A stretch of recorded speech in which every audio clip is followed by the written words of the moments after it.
Welcome to the second episode of the Anime Book Club, the series where we're going to watch anime 2 episodes a week till the sun dies. Matt, how you doing? I'm doing good. I'm here. I've watched some JoJo. I'm so excited for this particular episode. We watched episodes 3 and 4 of the first season of JoJo, and this is what I wanted from the start. What, these two episodes in particular, or? Well, no, just I feel like the bazaar is here. Oh yeah, we're finally that. The first two, I think we talked about it last week. The first 2 episodes are like a British period drama, and then vampires show up. I think we said it first time too. The first two felt like it was a rush to get to the part he wanted to like. Yeah. It's like I have to have all this set up, otherwise you don't know that they hate each other a lot. The overthinking. Well, it reminds me, do you remember Yu Yu Hakusho? I didn't see Yu Yu Hakusho. A big thing about Yu Yu Hakusho is like the main character dies, becomes a ghost, and he does all these little mini stories to get back to life. He gets back to life, and then all of a sudden it's a fighting anime, and it's dope. I feel like JoJo's a similar case, where it gets through this homework, and then it becomes a fighting anime, and it's dope. Was it the fighting anime for like the rest of its series, or was it one of those that kept changing it up kind of thing? It never stopped. They had a series of tournaments of different and varying degrees. That was a tournament anime. That's even different. It stayed so tournament. I love Yu Yu Hakusho. That maybe a future anime book club, but we're talking about JoJo's Bizarre Adventure. David Production is the name of the people that did the animation for this. I think they do a phenomenal job. Just to give a shout out to the people over there.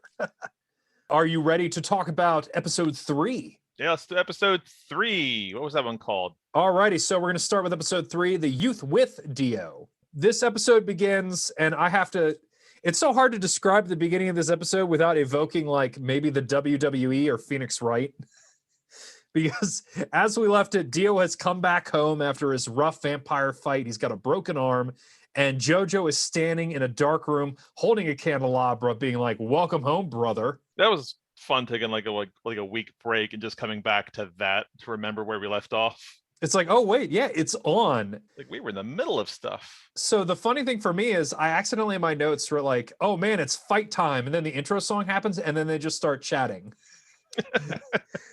It's more than just chatting going on for like the next, what do we got? Like 5 minutes, I want to say. So much exposition. So JoJo explains to him that not only has he realized that Dio has poisoned George, he has cured George, just wants to fight, just wants to talk. He doesn't want to fight his brother. That was the best part. It's like this, like, but we were raised as brothers, which I find amusing because, like, we had the whole rugby thing where they suddenly had the realization to each other, oh, wait a minute, I don't trust this at all. It's like, yes, JoJo, I'm going to destroy you. And JoJo has an internal monologue, you were my brother, but wait, I didn't trust you. The gullibility scale is broken by the end of this scene. So, like, Dio's response to just wanting to talk is like, all right. He pretends to like turn himself in. He's like, all right, JoJo, you caught me. It's a real pity that I was born poor because that's the only reason I made bad decisions. And then drum roll. Oh, it's so amazing. Curtain number 1 of many. It's the best scene ever. So he's like, I'm a stab JoJo. All of a sudden, Speedwagon reveals himself with a match. He's been standing in the darkness. He doesn't got a candelabra. He's got another a match. person in the darkness. He was standing there the whole time waiting for a moment to cut in. Wasn't he behind the curtain, or was that everyone else? I recall, yeah, that's the curtain is not here yet. Okay. Speedwagon standing lovingly just out of frame and just out of the light of the candelabra, waiting to strike a match. Reveals himself, declares that he is Speedwagon the meddler, and that he is capable of smelling bad, and that Dio was just born bad. Yeah, it's like, I know bad when I smell it. And that guy, he's the worst. Like, if he's such a supernatural judge of character, unless he gets kicked in the head first. This guy was a hooligan on the street that was going to mug JoJo for money. And now he's all like, I got the mortal nose. Let me give him a snip. No, socioeconomics got nothing to do with Dio. That guy was born bad. How great is Speedwagon in that moment, Matt? How great is Speedwagon? I think that might be his best moment in these 2 episodes we're discussing today. That might be his shining moment for me, at least. I got a couple of Speedwagon quotes we may touch on. Following his declaration, he then throws the Poison Man, who has still not been named, the man that sold Dio poison, the Asian gentleman. They throw him out and go like, yeah, we got your guy. That's how we cured George. And then, to one-up themselves, they open the curtain, and then George and a whole bunch of cops are there. There's a lot of curtains in that room that they were waiting to dramatically throw open. I just love the idea. Like, how did JoJo? Was it Speedwagon who pitched this? Like, all right, guys, we got him, but hey, wait behind this curtain. We'll all take turns coming out. Yeah, this required setup and planning. It's like, all right, you're curtain number 1, you're curtain number 2. Don't miss your cues. Or do you think this is George's fault? Like, George is like, I still don't believe my son Dio would do such a thing. They're like, Dad, wait behind the curtain with all these cops.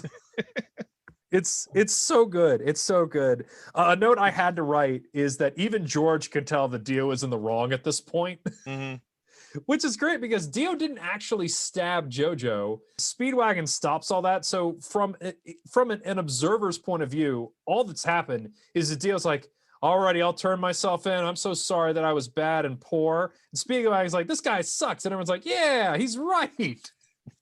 And then we get this weird thing. So the Poison Man is like, Dio's not done. He's got 3 moles on his ear, which is a sign of the devil's luck. There was actual something about that. Oh, and did you research that? Is there actually the devil's luck? Is this a thing? I don't think, no. I fell across a wiki article while trying to look up the lyrics to the opening song. Oh, okay. And it meant, like, because I wanted to figure out, it was starting stuck in my head, and I had to start chanting the very end part of it over and over recently. JoJo. Yeah, I keep going, JoJo. So JoJo. Which is one of my favorite parts. Walking around the house saying JoJo. Yeah. JoJo. But like the end part where it talks about the fate of the blood, and like, yeah, it's a big running theme in JoJo. And then it related to like how Dio has a fate because of the moles on his ears. There's a lot of fatalism in this. But then going back to his old tricks again, literally the same trick, Dio goes, well, if you got me, I want my brother JoJo to handcuff me personally. Like the same joke, the same gag, the same plan. But it doesn't get old. Like it never not works. Yeah, JoJo's willing to do it. And kind of like before even JoJo can finish his inner monologue of like, well, I got to do this handcuff thing. Dio gives this great monologue where he's like, oh man, I had all these plans. You know why they didn't work out? Because I'm a human. Human plans suck. I don't want to be a human anymore. He slaps the mask on his face and then proclaims that he will use JoJo's blood to surpass humanity. You got to admire his tenacity right there. Like he was committed to that.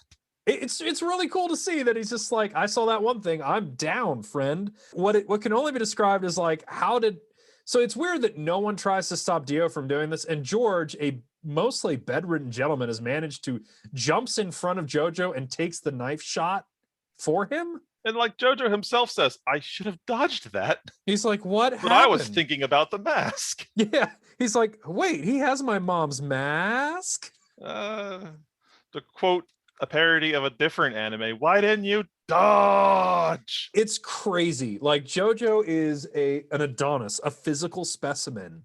And George manages to jump in front and takes the blow. The blood splashes on Dio. The mask lights up. The cops they be cops, so they just start blasting him. That was my first thought too. I was like, well, that's the reaction. The guy who just lost his knife could literally be subdued by 5 men. Just shoot. He's unarmed. Shoot him. The best part of this whole thing is as he is being, and these are like old-fashioned pistols too, so they don't really have that many bullets, but it's like done like Sonny Corleone out of The Godfather, and Dio is laughing the whole time they are riddling him with bullets. He's made a statement on his character at this point. If that was how he died, he'd probably be stoked about that. And they do the great sound effects while he's laughing and being shot. It's great. I love the design of this show. And then Speedwagon with his astute eyes goes, that is a lethal stab. I know those. Oh God, yeah. Speedwagon is so great. And he also blames himself. He's like, how did I not foresee that this would happen? Was it him? I thought it was. Oh, in the second, it's the. Oh yeah. Well, everyone takes turns. So George is like, JoJo, I'm done for. Take your mom's ring. And then after he hands over the ring, Speedwagon's like, oh no, I'm the worst. I should have stopped this. And then the chief of the cops is like, no, I'm the worster because I knew Dio's dad and could have stopped this years ago. And we get a crazy flashback. I forgot this actually happened, but Dario Brando actually did take George's ring. right off his hand. Yeah, I'd forgotten that from the first episode too. I didn't think he got away with it. Yeah, so he tried to pawn it. The cops arrested him. I think the craziest revelation of this flashback is how poorly that cop aged. Oh God, yeah, you're right about that. I hadn't thought about it. I had a record scratch moment. That's in my notes. That cop aged poorly. Like, I don't know how much time has gone by. George just kind of looks like he's grayed a little. That cop has lost all of his hair. Wait, did George look like he aged at all? The guy looks almost as young as JoJo in the present time. So his purplish hair has now turned a grayer purple. Okay. That's all and he kind of thinned out a little bit. In what is a bizarre scene, they bring George to the prison and he decides to cover for Dario. He's just like, man, if I were born poor, I'd probably steal rings too. So take this ring and pawn it and give up your life of crime. Right. Well, like so far, the JoJo's have like this messiah complex going for them. So he knew the revelation. The big thing of this is George basically knew that Dio came from bad stock and thought that he could raise Dio better. And he's like, that's why I kept picking on you, JoJo. I tried to coddle Dio to make him a good guy, and I knew you could take it. And then he dies. Right. I actually liked his death scene. I thought it actually touched me a little bit. His whole like, it's not such a bad thing to die in my son's arms. Much better than the other way around, I suppose. Yeah, that is a good point. George did have a good closer. However, the thing that caps off his death, and I think really crystallizes a great scene, is that Speedwagon then proclaims his love for the Joestar family, describes them as literal giants, and then cuts what is basically a promo about them. Oh yeah, then he goes off to it's almost non sequitur. He goes, and JoJo has inherited his father's spirit. I could see it going into him. I watch it. It's from this point on too, I have this realization that Speedwagon seems to stop being useful. He stopped doing things. Can I tell you a moderate spoiler? Go on. I don't think he ever throws that hat again. I think he's solely there to describe things. I've been wondering what happened to that hat because the blades have just been up there. Like, yeah, his whole entire point, at least in these 2 episodes, has been to do nothing but like this reactionary narration stuff. Well, every hero needs a hype man, and Speedwagon... He's hype. He's got that down. Yeah, he's got it down. It's so great. And it's so he cuts his beautiful promo. Oh, I also don't think that Speedwagon ever again talks at a normal volume. Oh, he's always yelling. I think from now on, every single one is him like crying and or screaming. So these men are giants. I love what Speedwagon brings to the show so gosh darn much, because like the narrator basically takes breaks. Like he only shows up for the end of the episodes now because Speedwagon took his job. Mm-hmm. Speedwagon, I believe, it's Speedwagon who notices the Dio's body is gone. Yeah. Oh yeah, I guess I should have mentioned they shot Dio so hard he flew out of a window. Weren't they on the first story? What was the up with that? Well, it was a ground level window, but like they shot him so much he fell out of a ground level window. Oh, a pin in that other thing. The narrator does make one more pop appearance before the end, and it seems completely random in this episode. I definitely have a note on that one. Oh, cool. We will get to that, and I think I know what you're talking about. But then we have a thing where I remember seeing this in the manga and going, this is sick. The captain cop, dies in a super gruesome, like, Dio, like, boops him in the back of the head, and the top half, like, at the jaw of his head flies right off and lands on the ground. They all get it pretty bad at this point. Oh my God, yeah. So the basic thing is like Speedwagon sees the body's gone, immediately is smart to be like, everyone get away from the window. And the cop captain's like, what do you mean? And then gets murked. And then Dio reveals himself to have gone full vampire. He's got this wonderful grin on his face. Like it's a giant ear-to-ear smile. With those eyes. He's got them eyes. He's got the eyes of the vampire. He is stoked. And maybe it was just me, but the theme music he's got during this whole scene where he just jumps back up. I was jamming to that. Yeah, I was back on Team Dio at this point. He's great. He swaggers into the room. Nobody wants to shoot him. Even like they're all just like lockjaw. JoJo like points his gun at him. They have a fake out kind of moment where you see the gun fire and Dio takes one in the dome. But it was actually Speedwagon, the best character in the show. He does do something, sort of. Yeah. Well, I mean, he picks up the gun and goes like, I can't shoot you, brother. And then Speedwagon caps Dio in the brain. Unfortunately, Dio is too cool to die. He then, I wrote like, gives a hover promo. Like he jumps, but he just hovers in the air for a while and talks for a good long while. I got that exact same note of him just like, how long is he going to hang up on that ceiling? Because he's there for a while. He's not even talking for a while. He's just out there hanging and like breathing menacingly. Yeah, he like breathes menacingly. He sucks the blood out of one of the cops and then throws him, and like all the cops like literally explode into gore. And Speedwagon, everyone's favorite incredible angel, is hurt. His arm gets broken in this. In response to seeing all the death and gruesome and gore, JoJo has a freak out monologue where he says that he doesn't understand everything that happens, but then goes to recap the first 2 episodes with enough information where you kind of feel like he understands what's happening. Yeah. It's a real weird moment. And then we get Cop Zombie. Well, first he ripped that spear out. Was it a statue he took it from? I don't remember. Was it just a wall? Oh yeah, well the cop zombie gets up. Like one of the cop that he drained gets up and he's like, yeah, and he's gonna go drink Speedwagon. And JoJo grabs a spear from one of the suits of armor and hits the cop with it as if it were a club and not a spear. And it completely demolishes the cop. It was a wushu spear, not the European spear it should have been. Yeah. So at that point, JoJo challenges Dio to a spear fight, and Speedwagon's response is to then cut a promo about how brave JoJo is, but it's hopeless, and then does play-by-play commentary of their fight. Which is what he does now. It's great. He's like, oh, JoJo, you're so brave. Oh, shoot, he stabbed you in the shoulder.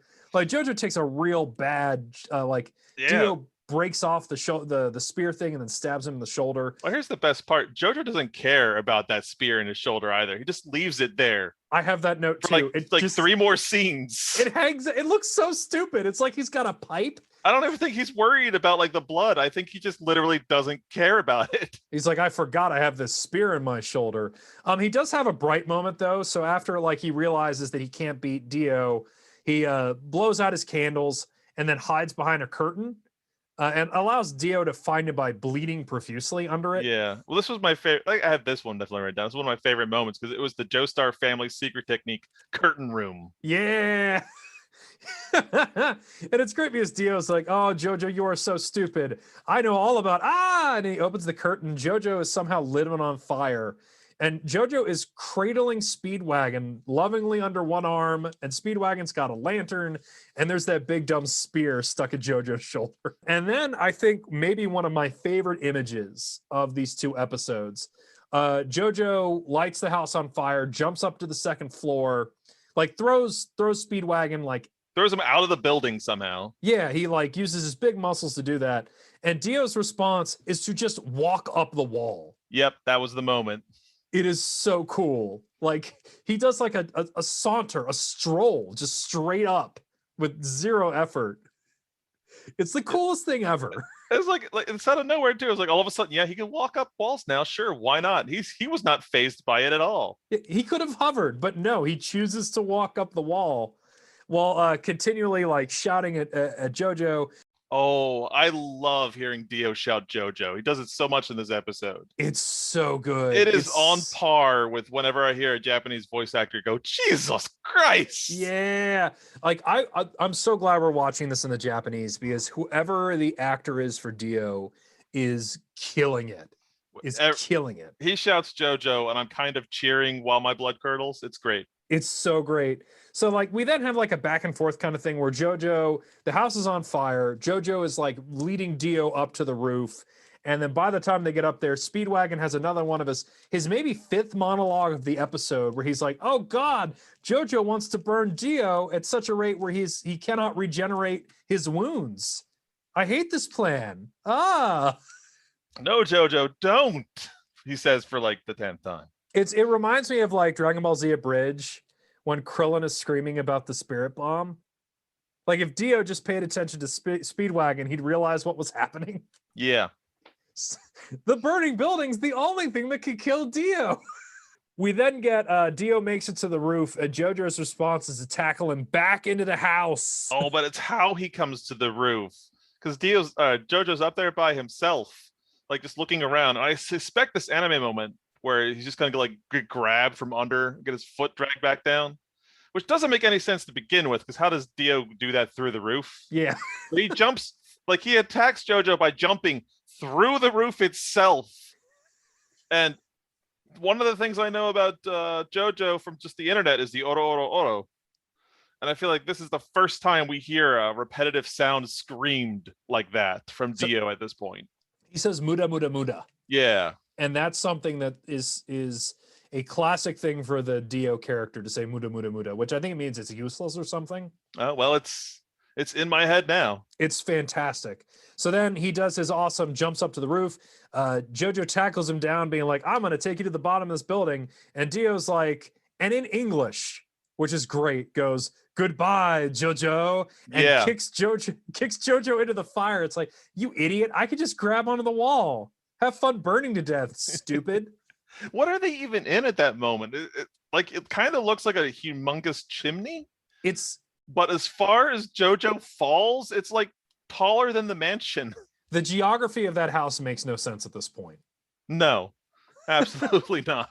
And then we get a great, if you're a Kenshin fan, maybe this Yes. got you hyped. I have Saito Hajime written in my notes. That's what I wrote. So JoJo decides that instead of dying, he pulls the hunk of spear, which has been in his shoulder this whole time.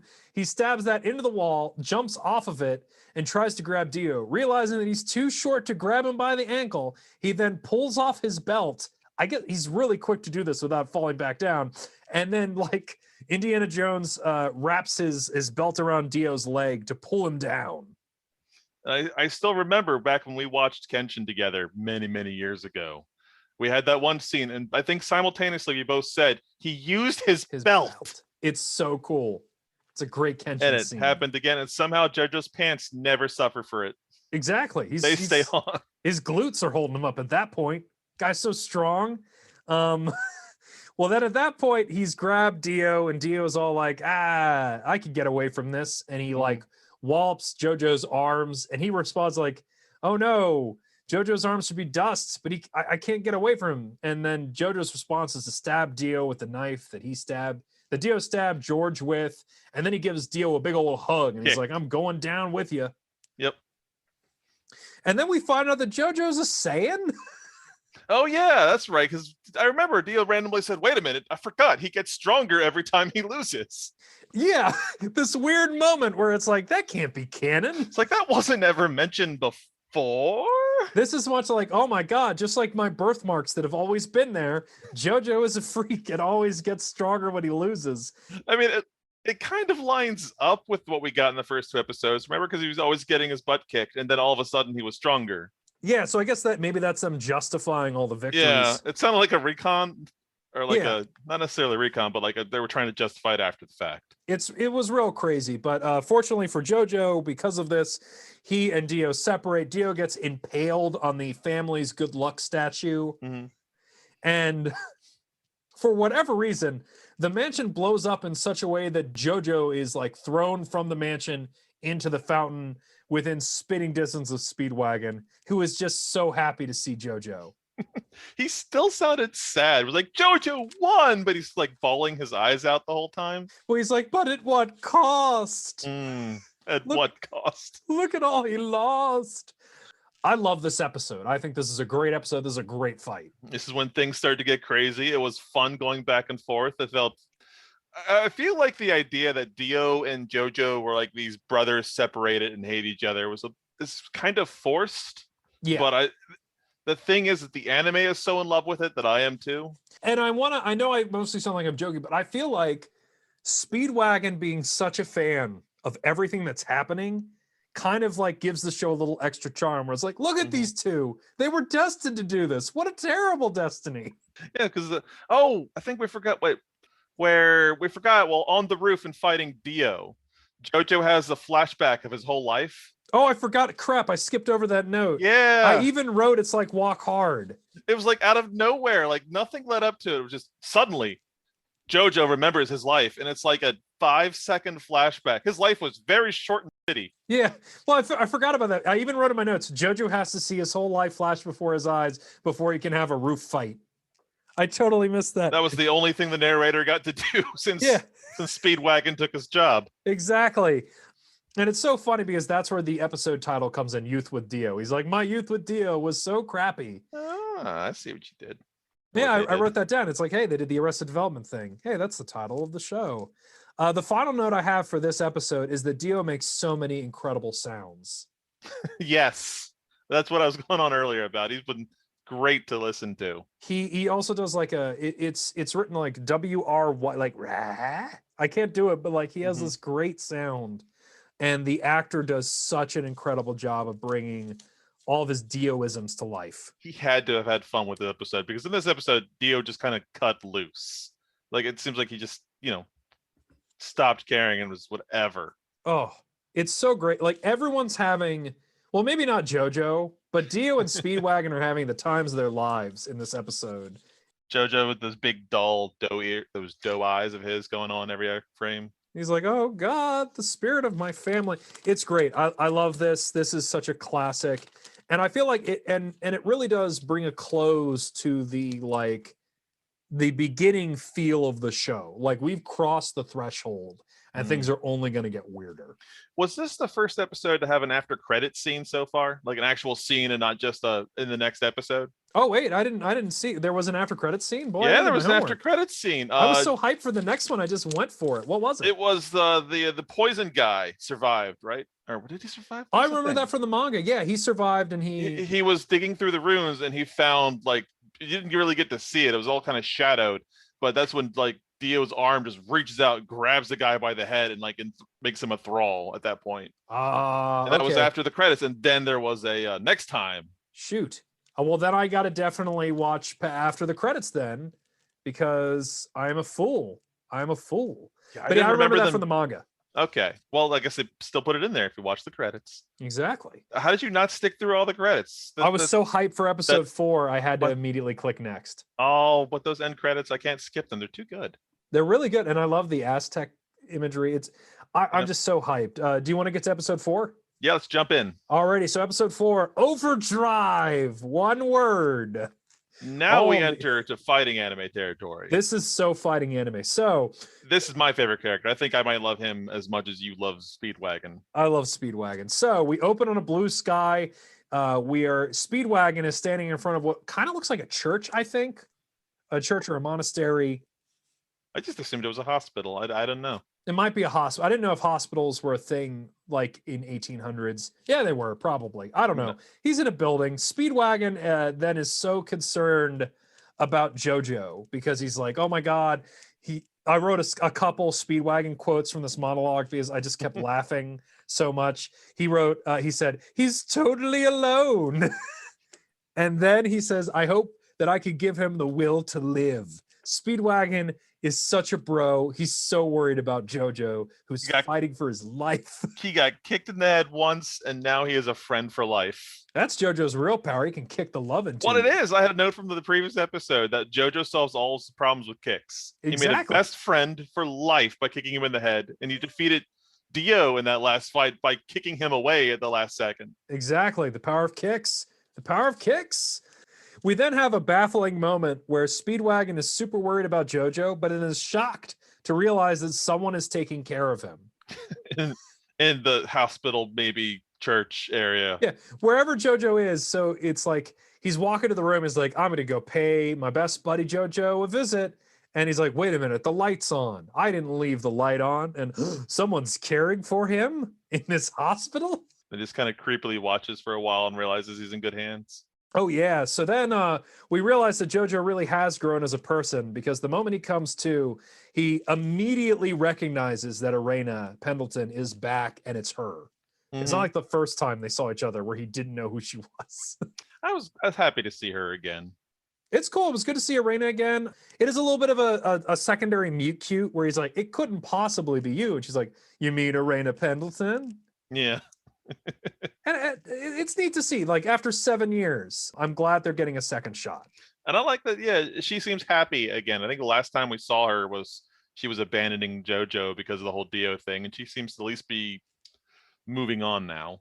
Yeah, and then they both comment on how both have grown up rather nicely. And then, which to me means that Speedwagon is just not observant because they then have Arena faint, which makes me think that she has not slept because she has been taking care of JoJo night and day. Did they have that implication? Like, wasn't she looking tired or something? Yeah, but then why is Speedwagon surprised that someone's been taking care of him? What do you think? He's been like staring at JoJo for days.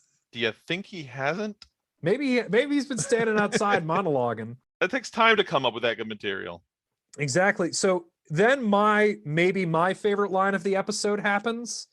Oh yeah. So Arena faints. JoJo catches her in one of his giant arms. With his broken arm. Yeah, his arm is broken. He's still so strong. He grabs her. They have this great moment where they look into each other's eyes, and Speedwagon's like, all right, looks like this is gonna go great. He walks away and then says, time for Speedwagon to play it cool. And I love that line He's the bro. so much. Oh my god, he talks about himself in the third person. I would have liked it if, or at least I would have found it funny if his arm had just collapsed after he caught her anyways. Like, because that's not how broken arms work. You don't will through it. She's like, silly JoJo. It's not a matter of having the willpower to hold it up. Oh my goodness. But I loved all that. I love Speedwagon. Speedwagon walking away talking about himself in the third person. Congratulating himself for not watching JoJo get his bone on is pretty good. Mm.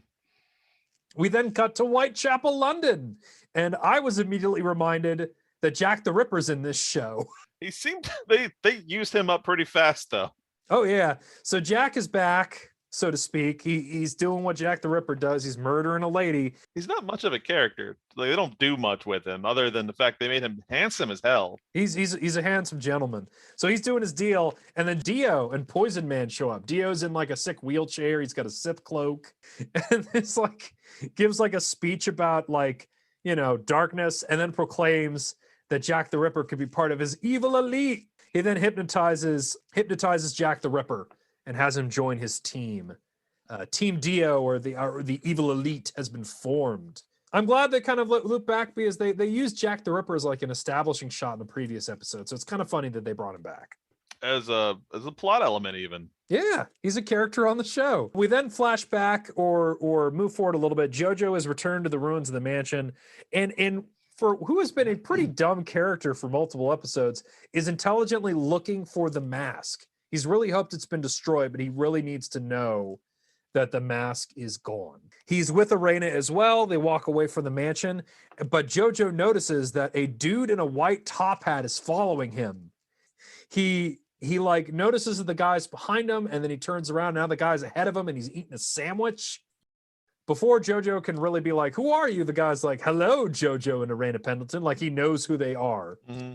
And then does what I can only describe as jumping while still sitting. Yeah, no, every single movement of this guy. Yeah. Is, I love this guy. There's no scene he is in, and like no frame that he is out where he is not posing fabulously and just killing it. He's incredible. So he jumps up into the air while his legs are still crossed, and he then pinky boops JoJo in the stomach, and this magically heals JoJo's wounds. Yeah, that was. I have my note written down here is pinky promise. Yeah, I promise your wounds are healed. That's not cool. JoJo, there was no consent involved in that. JoJo did not, like, he could have asked JoJo, hey, do you want to be healed? There's no time. He would go, Nani, pinky in the stomach. Pinky in the stomach. The guy then explains that his name is Baron Zappelli. I wrote that he is a magic man. And then he describes that he booped JoJo in the diaphragm and released a form of breathing that heals all of his wounds. We then have one of the best, dumbest things that's happened this show so far. And JoJo proclaims that he is healed because he can even lift this rock. Yeah, he did. I forgot about that. It's great. It's like he's holding a random like boulder in his hand, and Arena's watching in dumbfounded like awe at JoJo holding this rock. It's just that I had to write it down. I had to write down this direct quote. He's like, I can even lift this rock. It's great. I love Zappelli's. What a great entrance. Mm-hmm. We then are introduced to, I think, if there are a couple quintessential JoJo scenes, we now have what I've written in my notes, the frog scene. So the guy then describes that he is a master of Sendo, a fighting style that uses Hamon, which is a ripple energy. He then, to demonstrate, stands in a pond and then starts doing some great breathing sounds, and water ripples around him, and he punches a frog that's on a rock. The most chill frog in the world. That frog does not blink. It does not move. Like, JoJo and Arena are both screaming in horror at the idea that they're about to watch a frog get smashed. Zappelli's Sendo magic causes the force of the blow to go through the frog, and then completely demolish the rock underneath. The frog then comically like drops Looney Tunes style into the water and then floats away. I couldn't tell if he used his ripple powers to heal the frog from the force of the wound or caused it to pass through the frog. I think the idea was that it was supposed to have passed through the frog, like it only hit his intended target. Kind of like an advanced Fute no Kiwami. Yeah. So speaking of Kenshin again, and this does predate Kenshin by a couple decades. Actually, I had that question. Yeah. So we're still in the 1980s when the comics were coming out. I believe Kenshin was a 90s comic. Okay. But Zeppeli, I love the idea of Sendo, this fighting style that uses breathing to recreate the energy of the sun in your body. How'd you react to that? Did you like the idea, the concept? Yeah, I like the concept. It was a neat angle to come into. It's like I happen to have the perfect technique for fighting vampires, but being able to basically punch sunlight into them. Yeah, I guess it's kind of funny where it's like you ran into a vampire that you had to kind of like by the skin of your teeth fight, and then a magic man shows up and it's like, I can teach you how to punch a vampire to death. Oh, but this guy said he had been searching for the mask for decades. Like yes. he gave us the whole backstory that I guess we never found out how it got to the JoJo mom, did we? No, it's not explained. So we get this thing where he does say that his mission is to destroy the mask. And before he before he really gets to the meat of his narration, he then notices that JoJo had haphazardly grabbed onto a tree and flowers started blossoming from where he touched it. Mm-hmm. And then we have the Messiah like, oh my God, this means this guy is super great at this. They had like glitter and like I feel like it was a Disney princess moment. That's how I remember that being. Like all shiny and animals and plants were all around him. Do you want to know what my note was for that scene? Huh. If only Speedwagon had been there to watch this happen. Oh, that would have been great to hear what he said about it. He was like, oh my God, flowers sprout. It's his giant manly hands. But speaking about like the timeliness of Zeppelini showing up all of a sudden. Like he said he'd been looking for decades for this mask. He literally showed up like what? A week after any of this stuff would have been useful? Yeah, I guess I don't know. Maybe there were vampire rumors, but like everyone who was there was dead, so there were no witnesses. So I guess it is a little suspect that he shows up at that time. Mm. We then have a really quick scene with Dio, who's just been eating ladies till he heals all of his burn wounds. And then like treats Jack the Ripper like a dog, because after he's finished with one of the ladies, like, eat boy, eat Jackie, have your share. 1 week has now passed. They've jumped forward. JoJo's done all of his training, or has at least spent a week finding out about Sendo and Haman. And after a week of training, Zeppeli decides to share his backstory. Years and years and years ago, his name actually is Will A. Zeppeli, not Baron. Baron is not his first name. That's just his title. So William Zeppeli, and his father were archaeologists that studied the Aztecs. They found that mask and planned on bringing it back to Europe. And unfortunately, one of the crew members was seduced by the power of the mask and turned into a vampire and ate the whole crew. Zeppeli, freaking out about this, jumped into the water. The vampire followed. But fortunately for Zeppeli, the murder lust that killed 58 people stopped, similar to Dio's first experience, with the sun coming up. Bummer for Zeppeli, the guy that was the vampire was his dad. Womp womp. That exploded. Yeah, no. It's like, what a little loaded story that was. It's really weird that they don't explain like why his dad. It's odd that they added that touch. I assumed it was just accidental. Oh, that's a good idea. I like that touch, that maybe it was accidental. And then they have a couple more conversations about Haman, what it does, why it kills vampires. And then we enter shonen territory because we get our first shonen move of the show, where Zeppeli does the arm extender, where he dislocates his shoulder and all of his joints to punch further than he should be able to, and then using his Haman energy to snap everything back into place. You notice he didn't say it was painless. He just said that the Haman energy helped it. Yeah, he didn't say, yeah, but he's so boss. Yeah. That he could do this really weird, goofy. He's basically like Dulcine from Street Fighter. Yeah. Is what he can do. Before JoJo can comment too much, though, on dislocating your shoulder to punch better, Speedwagon shows up. He's been busy because he's found Dio. All right. In what is a bizarre twist, after only a week of exercising and showing him one punch move, Zeppeli feels that JoJo is ready to fight. They had a montage. He's good to go. I guess it's a good point. And that, yet again, this is still in a period of the anime where they just want to get to stuff. So we are already to the fighting times. Our gang is in a carriage and they're heading towards the Windnight Lot Tunnel. That is where they need to go, where they've heard that Dio's going to be. Before entering the tunnel, JoJo remembers that he didn't say goodbye to Arena, proving that he is still an idiot. Decides that isn't a mistake because there's no way he's going to die or anything bad will happen, and he'll make it back to her. Well, it wasn't even a monologue. He just suddenly started narrating. Like for a brief moment, JoJo was the narrator. Oh, that's a good point. Yeah. That threw me off. It was odd. It was odd. But before you can really spend too much time thinking about stuff, the carriage stops. Also, you forgot JoJo had a dope new outfit all of a sudden. Oh my God, I forgot to mention how dope that outfit is. I know this is a weird thing to talk about, but I love the weird fashion sense of this show. JoJo has accessorized. He's not as great. He doesn't have an outfit as good as Zeppeli, but boy, JoJo's. Well, I mean, Zeppeli. It's perfect. It's perfect. Guy's immaculate. So the carriage has stopped. I didn't write who jumped out. I believe it's Speedwagon who jumps out. I could be wrong. I don't remember who did they. I thought they all got out together. I don't remember someone getting out first. I thought someone got out first. And they're like, hey, be careful out there. There's no sun in these here tunnels. Oh, then I think it was JoJo. And they're like, hey, cab driver, what's wrong? And then, oh, damn. Yeah. The cab driver is not only dead, but his head is missing. And someone, well, I mean, it's obviously Jack the Ripper because it's his knives all stabbed into the body. But a horse head, like one-upping the Godfather. Yeah. The horse head is on the neck stump of the cab driver, and the horses are dead too. And everyone is not stoked about this. You won't believe what happens next.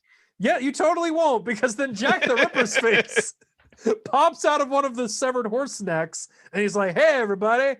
And everyone is still not really stoked about that happening. He then jumps out of the horse body. JoJo and Speedwagon are understandably upset about this. Zeppeli produces a bottle of wine, pokes open a hole in the top of it, and then pours it into a glass, completely unfazed. What I want to get at is that they had, it was like the cart stops because it felt like they had like a bump or something.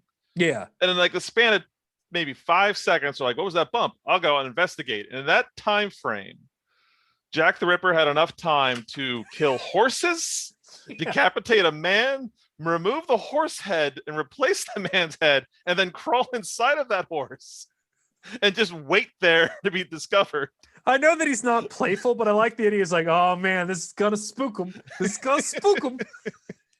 I mean, I know that Jack isn't a great character, but there's something sickly charming about this weird, like, I'm gonna spook him out of this horse. He does it again later. We'll talk about it when we get there, but it's like he's just got this attitude of ambush. He one-ups things. So as Zeppeli pours his wine, Jack's like, oh, you like wine? I have a hobby too. And then he stabs himself in the head. All right, yeah. And they're like, boy, that guy is real crazy. And then we have a weird moment where Zeppeli starts talking about strategy. And he's like, JoJo, if I were this guy, I'd block the tunnel. And Jack, hearing this, then grabs the entire carriage, throws it at the entrance, and then blocks the entrance of the tunnel. He then flexes and reveals that he is full of knives. How can he hug with so many knives in him, Pat? It's so crazy. This guy is stoked. He is full of knives and is ready to hug. He wants to give everybody a hug. We then have returned to Anime Land. Zeppeli has now proved why he poured himself some wine. He actually put some in his mouth and is now spitting the wine out in a move that is called the Hamon Cutter, and has created like blade discs of wine that he proclaims to be sharper than the knives. Spit fighting. I called it wine foo. I have wine foo written down here. Wine foo. Yeah. Hell yeah. So he performs his wine foo and then basically gives a fear is the mind killer speech to JoJo. He's posing like for the rest of this episode too. He's not standing like a plebeian would. Oh no. The entire rest of this episode, he is striking different but amazing poses. He is posing. He's talking about how courage. He gives like an analogy about like a flea drinking blood from a human is not brave. Yeah. It's not courage. So that zombie can't be brave. Yeah.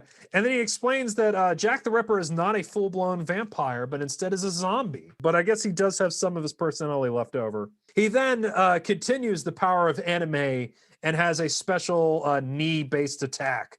And he knees Jack in the face, which causes poor Jack's face to start melting. And Jack runs off. And then I think I love this escalation. He then looks at JoJo and says, "You got to finish Jack. And by the way, even though this is your first fight," he then overpours the wine glass, hands it to him, and says, "If you spill a single drop of wine in this fight, I will abandon you." It's the pressure is on now. Yeah. I love the escalation. And fortunately, because we have the best character of all time here, you can't even process it because Speedwagon immediately calls BS on that idea. He's like, "That's insane. Why would you do this wine-based test?" And then Zappelli explains that this wine test will prove that JoJo is a Viking. Oh yeah, it's about he went into the Viking speech because the North Winds are what created the Viking. And I guess they have a breathing-based fighting style, so I could see this idea of the Northern Winds and Vikings and stuff. Well, he explains it himself, like right at the very end of the episode. Because at this point, are we talking about how does JoJo gone into the tunnels after Zombie Guy yet? Well, he's about to. Okay, yeah. So as he walks into the tunnel to go after Jack the Ripper, Zappelli is still trying to win over Speedwagon to this insane idea of this wine test, and he's talking about JoJo becoming a Viking. Before we really have time to think about anything, Jack the Ripper appears, which what I can only describe as a ribcage-shaped weapon full of knives. This is what we need to talk about, because after the horse setup, he had to top himself yet again. It just kind of flies by with it too. I hope my wire team is ready. And he's making the greatest sound the entire time. It's like a boo ba ba ba ba ba or something. He's like jibber jabbering like a Muppet. Like this flies by like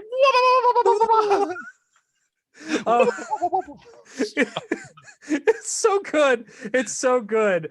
He does cut JoJo a little bit, which causes JoJo to go like, so JoJo in one hand has wine, in the other hand a torch. JoJo's initial response is to immediately throw his torch on the ground and be like, "Well, if he can't see me, he can't do that BS again." I don't want to see that again. Yeah. This is win-win for JoJo. JoJo kind of freaks out about the wine, but then realizes like really super quickly that he could channel his Haman energy through the wine, and it becomes a form of radar. You're right, yeah.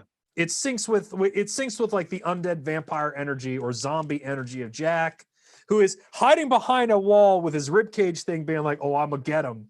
Gonna get him." While this is all happening, this is all being interspliced with Zeppelini still trying to sell Speedwagon on what's going on right now. He's like, "Yo, man, Vikings." He's still talking about it. And like, I got this written down. Immediately after he explains what the whole Northern Wind meets Viking thing said. And he's like, what that really means is that adversity creates opportunity.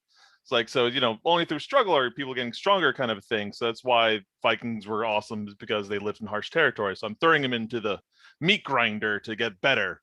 Is how he's explaining everything right now. And immediately after he says that's the actual explanation, turns out, no, what he really means is that the wine is zombie radar. Yeah. It's like, yeah, this analogy is BS. The wine does become zombie radar. And JoJo, I guess, is inspired by the wine and invents his first anime move. And he performs his very first Overdrive, which is just a blast of Haman energy. He punches the wall and sprays Haman energy through it. And Jack the Ripper still thinks he's the cleverest boy, but the Haman energy comes through, he gets blasted, and as he kind of like explodes, Zappelli's like, "This boy, he's totally a Viking." And then we get with the meme music at the end, which is finally getting closer and closer to that level of where the music cuts in to sepia tone. Like, we're getting closer to where it was. And that's the end of episode 4, Overdrive. And I can't wait to see how much more bizarre this gets on our adventure. I love the escalation of this. There's a ton. I mean, I think throughout we sound. I'm real positive on these 2 episodes. I don't mind how shonen it kind of has become, where everyone has techniques. Like, no one's just punching each other anymore. It's like everything has to have a name. It is, but like one thing I'm starting to realize is that one thing that I really appreciate in life in general is I really get into other people's enthusiasms about things. Yeah. So getting into JoJo is a lot of just how much you love JoJo, and I love hearing you talk about JoJo. So it's me kind of riding your enthusiasm for JoJo get in here. And I think what makes JoJo so awesome from what I'm getting from these episodes is that JoJo loves itself that much. It's so stoked about So everything it it's brings. not so the fact that it gets these shonen things all like, it just doesn't matter because it loves what it is doing so much at every step. It's really great because usually the way that this is structured right now is someone does something, there's always a side character being like, look at how awesome this thing is. It's so good. I am wondering, like, what was it called? Sendo? Yeah, Sendo. I'm wondering if that's going to be like the Kaioken from Dragon Ball Z, where it just gets phased out by like Super Saiyan and we don't see it again. Man, are you a psychic? No, of course. Sendo will be around forever. But yeah, Sendo is kind of you can be comfortable with Sendo for a while. Sendo is definitely the first thing. I'm a big fan of the Sendo phase of JoJo. How kind of tangent question, because in the intro has what looks like the outfit of the JoJo that I'm used to seeing memes from. One guy wears the hat. I don't know if that's him in this intro or if it's just this JoJo eventually wears a similar outfit. Well, JoJo eventually, either in the next couple of episodes or not, is just going to start dressing like Fist of the North Star. That was exactly what I was going to ask. It's like, where was this in relation to Fist of the North Star? They were contemporaries. Okay. So this was straight up like, whoa. Like, this is when you know the Japanese didn't really have copyright back then, or still. Because it's like everyone's named after bands, and the main character of the show is literally dressed like Fist of the North Star. I'm a big fan of the idea of like, they found a way to punch vampires. And we've progressed so far. Zeppeli, I think, is a total revelation for this. He is such a cool, like I wrote, he's a top hat Italian Yoda. And I love that. You might not have guessed this, but I'm in love with Zeppeli right now. He's my favorite character at this point. If we did a tier list of characters, my favorite is Speedwagon. He's S tier. I guess maybe the weak link of the show is still JoJo, though. I think it's Speedwagon and Zeppeli are the two best, then Dio, and then JoJo. He's still coming off with a lot of the naivety without seeming to have necessarily earned this whole Messiah complex that the anime treats him with. Yeah. Well, I kind of feel like this is something that when we get to season 2, the second JoJo is a complete reaction to the first. And you can tell by his visual design alone. Yeah. But yeah, I'm excited for us to continue to see this. I mean, this is cool space because we're way past where you've ever checked before. Yep, now we're in new territory for me. Do you have any ideas or predictions of where what the next episode's going to hold? I guess maybe you saw a trailer or something, but like, what do you think is going to happen for where we're going? Honestly, this anime's been too crazy for me to think that it's that predictable at the moment. Oh, cool. Because I couldn't have seen Zeppeli coming from anywhere. Like the way episode 3 ended did make me think, well, he's probably going to meet top hat wearing Yoda who's going to pinky punch him in the gut next episode. There's no way I could have seen that coming. Oh my goodness. Well, we're about the crazy thing is we're already basically halfway through this JoJo's story. I kind of feel sad about that. This first JoJo ends with episode 9. So we have 5 more episodes with Zeppeli, Speedwagon, and JoJo. How much of that is just one fight between Dio and JoJo? I think there's some fights leading up to that. Okay. Something that we can see coming up is there's a huge meme, I believe, that will happen in the next episode that came from a really bad fan translation. Where I think they asked Dio, like, you know, do you feel guilty about how many lives you've taken? And he goes, do you remember how many breads you ate? And I'm curious to see how they will address that. Oh, I haven't seen that one. I'll have to send it to you. But yeah, I'm stoked. I'm a big fan of this. I'm excited to see how they recreate things. We got a lot of fights ahead of us. A lot of people are going to just be inventing moves left, right, and center. Are you working from manga knowledge or have you not seen the anime parts? I'm only working from manga knowledge. I've never seen the anime. So I'm curious to see how the anime delivers on what I know. I will say it's a great adaptation. It's definitely moving through stuff super quick, but it got to the stuff that I like. I think that when Zeppeli shows up, and Speedwagon becomes a cheerleader is when the show really comes alive. So the last 2 episodes. Yeah, the last 2 episodes. Yeah. So I hope you liked what we saw, because it's going to be a lot more like that for the rest of season 1. I'm looking forward to it. All righty, that's the end of the book club. We'll see you all next week.